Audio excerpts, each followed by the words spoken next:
Für mich bedeutet Queersein auf alle Fälle alles, was so aus diesem gesellschaftlichen Normenbild rausfällt, vor allem in Bezug auf Geschlecht, Sexualität, Romantik, aber auch Geschlechtsausdruck. Also quasi alles, was in unserer Gesellschaft leider immer noch als anders angesehen wird. Ich bin auf dem Land groß geworden und ich hatte eigentlich immer schon so ein ja, Gefühl, dass ich irgendwie anders bin und mich immer so ein bisschen unterscheide. Aber natürlich gab es bei mir jetzt nicht viel Aufklärung. Ich habe dann auch die ersten paar Jahre meine Sexualität ziemlich verdrängt, bis ich dann mit 12 das Ganze nochmal hinterfragt habe und bin mir dann meiner Bisexualität eben bewusst geworden, habe dann aber immer noch gemerkt, dass irgendwas irgendwie nicht ganz stimmt, konnte das aber nicht wirklich benennen, bis ich dann jetzt durch ein endokrinologisches Verfahren auch herausgefunden habe, dass ich intersex bin und seitdem identifiziere ich mich auch sehr gern mit dem Label nicht binär, weil ich das Gefühl habe, dass es einfach zu mir und meiner Identität sehr gut passt. Intersex beschreibt Personen quasi, ähm, die biologisch weder männlich noch weiblich sind. Das kann sekundäre oder primäre Geschlechtsmerkmale betreffen, aber auch einfach Chromosomen oder Hormone. Ich persönlich bin von einem sehr starken Hormonungleichgewicht betroffen, was eben mich und mein Körper quasi intersex macht und nicht in eine Kategorie von Mann oder Frau biologisch einordnen kann. Ich hatte generell, seitdem ich meine Tage bekommen habe, Probleme mit meinem Zyklus und mit gewisse Veränderungen an meinem Körper, weshalb meine Mutter dann vor allem auch meinte, ich sollte es unbedingt mal abklären lassen. Und meine Frauenärztin hat dann einige Bluttests gemacht und hat dann eben herausgefunden, dass mit meinem Insulin und meinem Testosteron etwas nicht stimmt und das zusammenhängen kann.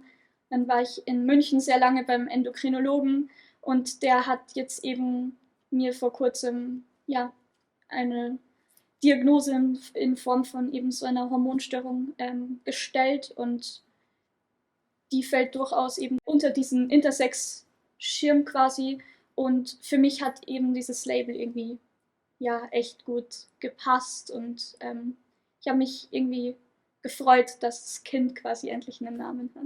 In meiner Gemeinde wohnen um die 3000 Personen und es ist einfach sehr konservativ, es gibt wenig Aufklärung und ja, man erfährt nicht viel über queeres Leben oder generell das Leben außerhalb ähm, der paar Dörfer außenrum auch noch. Und es gab in meinem Dorf jetzt keine Vorbilder oder so, die jetzt irgendwie queer gelebt haben, die queer waren oder auch nur drüber geredet haben. Also es war alles sehr cis-heterosexuell genormt.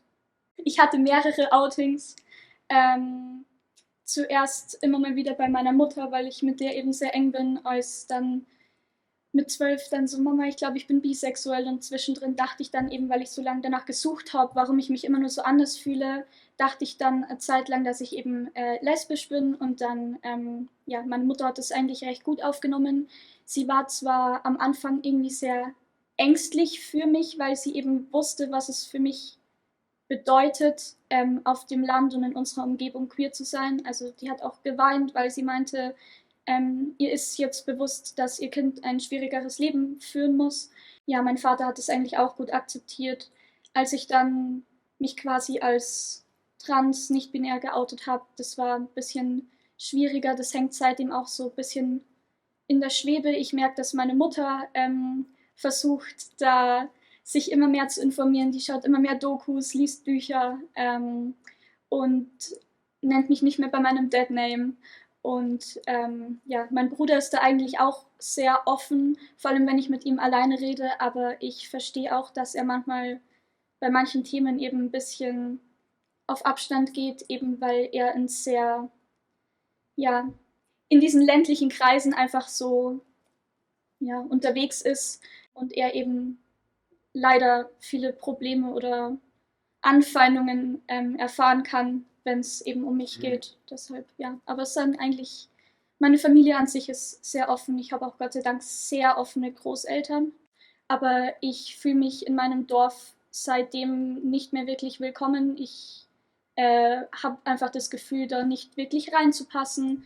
in alles, was diese Dorfgemeinschaft oft so verkörpert, und mein Leben hat sich dahingehend verändert, dass auch meine Pläne für die Zukunft im Sinne von, ich würde gern in der Nähe bleiben oder in einem Dorf wohnen, sich verändert haben zu, ich würde gern in die Stadt gehen und da dann ja mich richtig entfalten können. Ist es so, dass ich in meinem Dorf, wenn ich jetzt draußen bin oder so, man wird natürlich angeschaut und ich weiß, dass hinter meinem Rücken auch viel getratscht wird über mich und meine Identität. Mein Bruder wurde in der Schule auch schon dafür angefeindet, dass ich queer bin.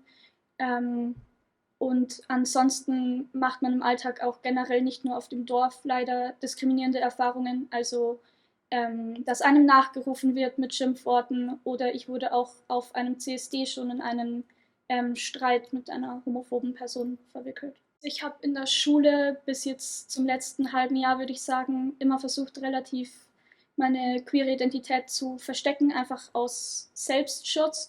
Es ist aber schon so, dass zum Beispiel allein schon durch meinen ersten Kurzhaarschnitt damals oder so ja, Mobbing-Erfahrungen gemacht wurden und ich mit unschönen Begriffen im Sinne von Geschlechtsidentität oder auch Sexualität beschimpft worden bin. Was auch mich sehr geprägt hat, ist, dass im Sexualkundeunterricht keine queere Aufklärung stattgefunden hat, zum Beispiel zum Thema Verhütung, und ich mich danach sehr, ja, sehr hilflos gefühlt habe, weil ich auch nicht fragen wollte und mich somit outen wollte, aber ich quasi nicht wusste, was jetzt für mich und meine PartnerInnen zum Beispiel gilt. Ich hätte mir definitiv mehr Aufklärung gewünscht über Verhütung, über queeres Leben im Generellen und einfach eine gewisse Akzeptanz in der Schule zu schaffen unter den SchülerInnen sowie auch unter den Lehrkräften. Ich fände es rückblickend auch sehr schön, wenn Schulen geschlechtsneutrale Toiletten hätten oder auch Unterrichtsfächer wie der Sportunterricht oder auch der Sexualkundeunterricht zum Beispiel nicht strikt nach Jungen und Mädchen getrennt werden. Das erste Erlebnis, das mir so eingefallen ist gleich, war mein erster CSD vor 2 oder 3 Jahren. Das war das erste Mal, dass ich mich so richtig aufgenommen und zugehörig zu einer Community gefühlt habe. Und ich hatte einen extrem schönen Tag und habe mich das erste Mal so gefühlt, als müsste ich mich und meine Identität und wer ich bin und wer ich sein möchte, nicht vor anderen verbergen. Und ja, das hat mir sehr gut getan. Ich würde mir von der Gesellschaft auf alle Fälle wünschen, dass diese Offenheit noch mehr ankommt, auch in die ländlicheren Regionen, in die konservativeren Regionen, und dass einfach dieses Verständnis geprägt wird, dass wir auch einfach nur existieren wollen und niemandem schaden wollen oder werden mit dem, wer wir sind und was wir tun. Und vor allem von der Politik wünsche ich mir einfach, dass noch mehr ja, Gesetze oder Ähnliches erlassen wird zum Schutz von queeren Personen, von Transpersonen. Ich habe auch sehr starke Hoffnungen, dass das TSG bald abgeschafft wird und dass die Politik eben auch dahin kommt, queere Menschen auch endlich als komplett gleich anzusehen, weil ich das Gefühl habe, dass das immer noch eine marginalisierte Gruppe auch in den Köpfen der Menschen bildet.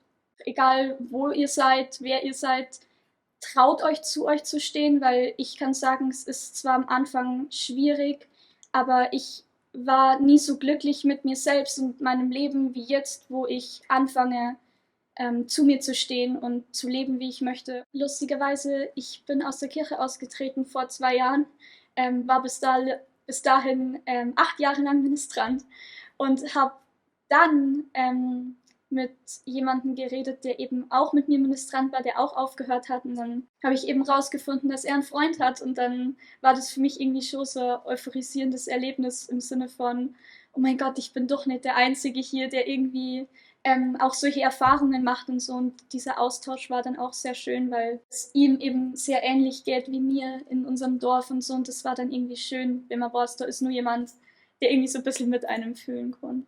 aber ansonsten sind wir eigentlich ziemlich allein.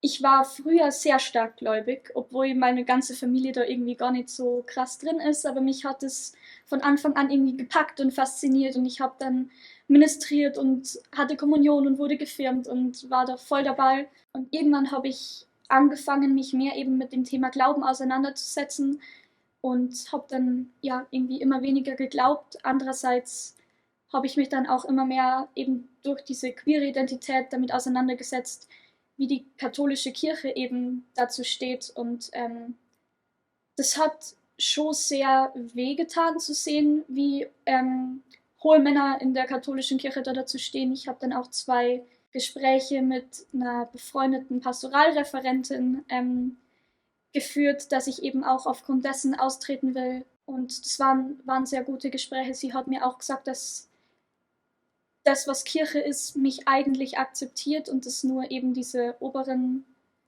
ja, Gewalten sind quasi. Aber für mich war der Schritt einfach irgendwie notwendig, die Kirche dann zu verlassen. Ich glaube, wäre die Kirche jetzt nicht queerfeindlich gewesen oder hätte so queerfeindliche Haltungen an den Tag gelegt, dann glaube ich, würde ich zwar trotzdem nicht wirklich stark mehr glauben, aber ich wäre wahrscheinlich nicht ausgetreten. Nein.